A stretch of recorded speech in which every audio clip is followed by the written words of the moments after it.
قرآن مجید میں اللہ نے جہاں یہ فرمایا کہ جو انسانی جان کو بچائے گا گویا تمام انسانوں کو بچایا، اس سے پہلے یہ بھی ہے کہ جس نے ایک انسان کو قتل کیا اور دو وجوہات بتائی ہیں، جان کے بدلے جان یا فساد فی الارض، تو گویا کہ تمام بنی نوع انسان کو قتل کیا۔ اگر اللہ نہ کرے کہ کسی ایک فرد کو گھر میں کوئی بیماری لاحق ہو گئی ہے تو اس سے یہ جواز پیدا نہیں ہو جاتا کہ ایک آنکھ اس کی ختم ہو گئی تو وہ دوسرے کی ایک اور آنکھ نکال کر اپنے پاس لگا لے، اس کا ایک گردہ ضائع ہو گیا تو وہ دوسرے کا گردہ لگا لے۔ اب آپ دیکھیے کہ بہت امپورٹنٹ بات، ناک کٹنے کی مثال دی گئی۔ چاندی اور سونے کی ناک کسی چیز کی بنی ہوئی ناک ہے جو یہاں لگائی جا رہی ہے۔ موضوع یہ ہے کہ کسی اور انسان کے آرگنز کو کاٹ کر اسے اپنے آرگنز کے ساتھ جوڑ لینا۔ امام ابو داؤد نے بہت واضح طور پر یہ نقل کیا ہے کہ آپ صلی اللہ علیہ وسلم نے فرمایا کہ جو چیز انسانی وجود کے ساتھ کٹ کے جدا ہوتی ہے یا کسی حیوان سے کوئی چیز کٹ کے جدا ہوتی ہے وہ ناپاک ہو جاتی ہے۔ تو یہ کیسے ممکن ہے کہ ایک ناپاک وجود جیسے شریعت میں دفنانے کا حکم ہے اسے کوئی اور اپنے جسم کے ساتھ لگائے پھرے؟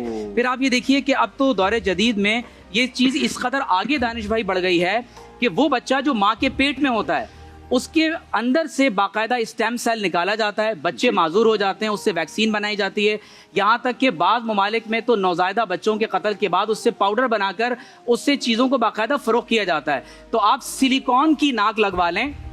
سونا اور چاندی کی طرح، اب تو اعضا کی ٹرانسپلانٹیشن میں کاروبار کے حوالے سے تو سب کا متفق ہے کہ پوری دنیا میں منڈیاں بنا دی ناک گئی ہیں، لگانے کی نہیں ہے، بات زندگی بچانے کی ہے اور زندہ کی نہیں، کسی میت کے عطیہ کردہ اعضاء کو منتقل کیا جا رہا ہے۔ اور دوسرے قرآن کا قانون یہ بھی ہے کہ فمن اضطر غیر باغ ولا عاد فلا اثم علیہ، غیر باغ ولا عاد، دو شروط لگائی گئی ہیں، اس میں عاد بھی ہے، اس میں بغاوت بھی ہے۔ اور آپ غور کیجئے کہ انسان کا مصلح کرنا، ایک انسان مر گیا اس کے اعضاء چیر پھاڑ کے کاٹ کے نکال لینا، سب کا پوائنٹ آف ویو آ گیا ہے، ہمارے کرنا ناجائز ہے۔